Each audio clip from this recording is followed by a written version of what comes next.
बालेन्द्र शाहलाई तुरन्तै प्रधानमन्त्रीको पदबाट राजीनामा दिनुपर्छ। बालेन्द्र शाह प्रधानमन्त्री बन्न लायकै थिएन, उहाँ त एउटा रेपर छ। प्रधानमन्त्री बनाइएको छ यो जनताले, तर जनताको केयर गर्दैन। घमण्डी छ बालेन्द्र शाह। बालेन्द्र शाहसँग देश चल्नवाला छैन।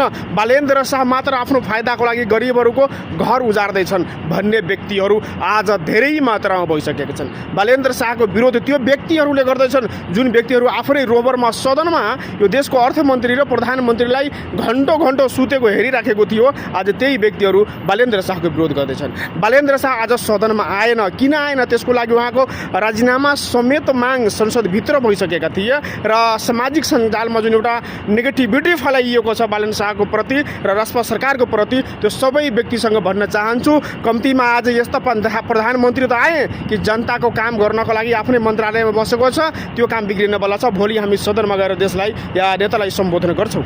उहाँ कुनै काममा हुनुहुन्थ्यो, उहाँ फेरिमा बस्नवाला छैन। यो देशको मेयर भएको बेलामा त 4 वर्ष उहाँले बस्नै सकेन, काम गरेर काठमाडौँको जनतालाई देखाइदियो। अब उहाँले यो देशको लागि काम गर्दै हुनुहुन्छ। चुनावको बेला पनि उहाँले भन्नुभएको थियो, म काम माग्दैछु कि तपाईँहरू मलाई काम दिनुहुन्छ। जनताले जबरदस्त तरिकाले उहाँलाई समर्थन गरेर उहाँलाई काम दिएको छ। ठिकै छ, आज प्रधानमन्त्री बालेन्द्र शाह आएन, भोलि आउँछ, पर्सि आउँछ, तर आउँछ। सदन छोडेर कहाँ जान्छ? सदन छोडेर भाग्छ कि नेपाल छोडेर भाग्छ? यही देशका व्यक्तिहरूले, धेरै बोल्ने नेताहरूले नेपालको लागि के गरेर देखाइयो? नेपालको लागि कति विकास गरेर देखाइयो? सुकुम्बासीको समस्या वर्षौँदेखि जुन अहिले सबैको टाउकोमा छ र सुकुम्बासीहरू झन् बढ्दै गयो, त्यो समस्याको समाधान कुनै पार्टीले किन गरेनन्? आज त्यो पार्टीहरू पनि बोल्दैछन् कि हामी पनि बहुमतमा थियो, आज हामी भुइँमा आइसकेका छौँ। किन आउनुभयो भुइँमा त? भोलिको दिनमा यदि राजपा र बालेन्द्र शाहले पनि यो काम गर्दैन भने उहाँ पनि तपाईँ जस्तै हालमा हुन्छन्।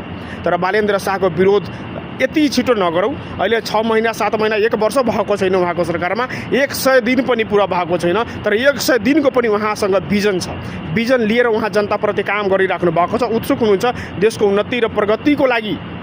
र आज यति बालेन्द्र शाहको विरोध किन? म पहिला पनि भनेको छु, आज पनि भन्दैछु, बालेन्द्र शाहले राम्रो काम गर्छ, उहाँको प्रशंसा गर्छु। जुन दिन मलाई लाग्छ यो देश विरोधी छ, यो समाज विपरीत कार्य भइराखेको छ, यसले हाम्रो देशलाई केही खतरा पुर्याउन सकिन्छ, त्यो दिनदेखि हामी त्यसको विरोध समेत पनि गर्नेछौँ। तर आज संसदमा नआउनुको कारण यो होइन कि बालेन्द्र शाह डरपोक छ, बालेन्द्र शाह निकम्मा छ, बालेन्द्र शाह रेपर छ, बालेन्द्र शाह प्रधानमन्त्रीको लायक छैन त्यस्ता भन्ने व्यक्तिहरू आजदेखि सतर्कता अपनाउनु होला। एउटा प्रधानमन्त्री छ, तपाईँ कुनै पार्टीबाट हुनुहुन्, तर प्रधानमन्त्रीको सम्मान सबै देशका नागरिकले गर्नै पर्छ र भन्नै पर्छ। जय नेपाल।